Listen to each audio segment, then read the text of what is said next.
Trainwreck's rise on Twitch has been a wild one. So how did Train go from doing IRL streams with Mitch Jones and Austin to trying to go pro in Fortnite and eating sushi? I was eating sushi! I know I was eating! You brought it up! To starting his own podcast and even playing with Nick Mertz and big names on the top of Twitch. When you're watching a Trainwreck stream, you're watching someone ramble on about something for 2 hours and realize that he said so much, but really he didn't say anything, and yet you still continue to watch, and so do I. Instead of watching the queen Pokimane herself chat to her viewers. Absolutely shameless. Anyways, I'm gonna give a quick breakdown of how Train stream goes.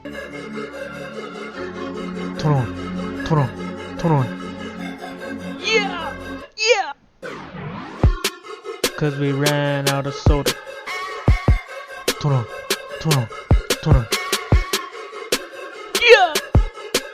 Skirt.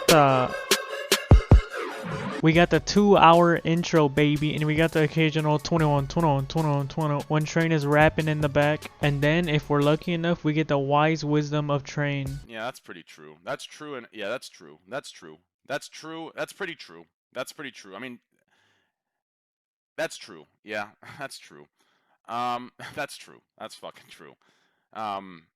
That's how it is, dude. And honestly, I'd have to agree with Train here, but Train stream mostly is Train just spitting facts and only true statements for the first 2 hours of the stream, and then we get into the Reddit recap. But let's get into how Trainwreck's story all started, and it all started here. Promise, keep pushing. You will have your day.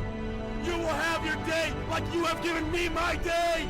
Like you have given me my day. Thank you. Thank you!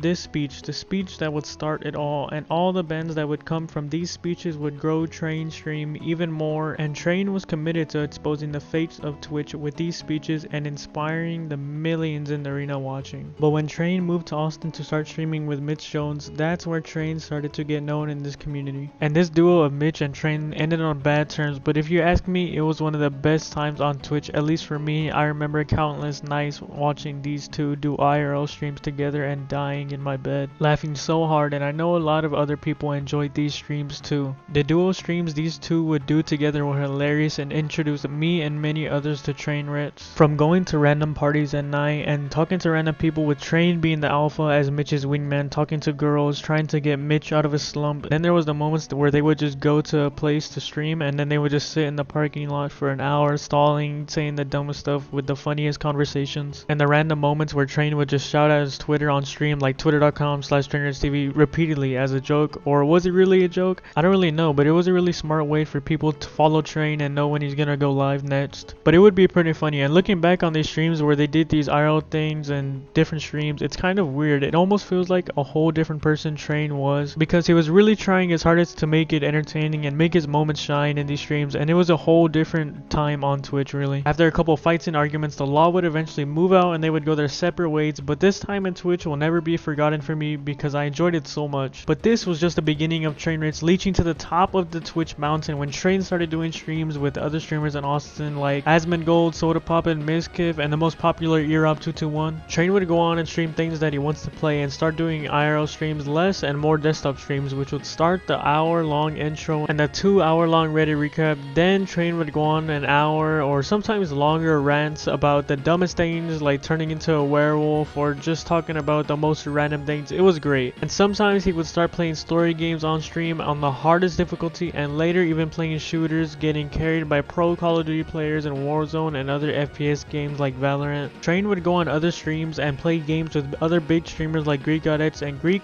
actually created a podcast that Train would steal the idea from, the GGX podcast, where Greek would bring on other big streamers and talk about news and drama on Twitch, and eventually Greek said he didn't enjoy doing it anymore and decided to lose weight instead. That's when Train created the Scuffed Podcast, the podcast that would become huge on Twitch and have Twitch stars and other famous people. Train would enjoy doing the podcast more than Greek, and if you ask me, hey, he's kind of a genius taking this idea and running with it and bringing on these big stars like Josh Hart, Rudy Gobert, Lando Norris, Asmongold, Summit, Soda Poppin', HTC, Nick Mertz, and many others.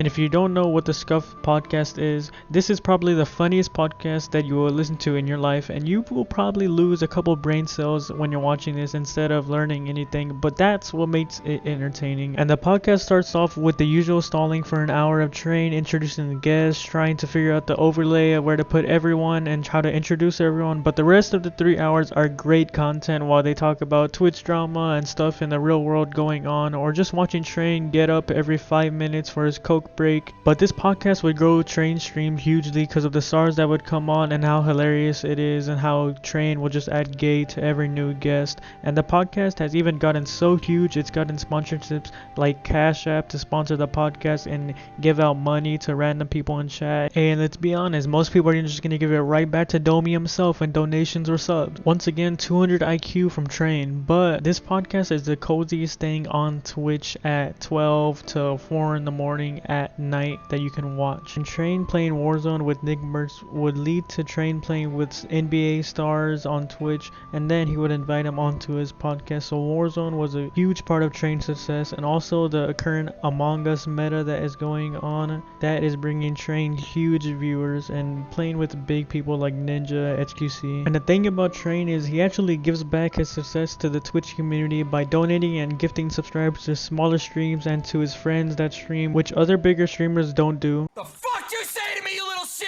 And that's why Train has the second most gifted subs of all time on Twitch. You have to respect him for that, because he cares for his friends and the community. And honestly, Trainwreck is one of my favorite streamers on Twitch to watch, because he's always there at night for a cozy stream most of the time when he's not ditching. But when you're watching Trainwreck, it feels like you can just lay in your bed all night, get comfy while falling asleep, listening to this man talk about the most random things. But it's things that he's passionate about and stuff that is relatable to chat and all of us. And the stories that he tells, they really hit home and are relatable, even if they are dragged on sometimes and make no sense. That's why we love Train as a streamer, because he is this crazy unique personality, and that's why he's one of the biggest streamers on Twitch. Thank you for having me entertain so many nights, and keep being you, dummy.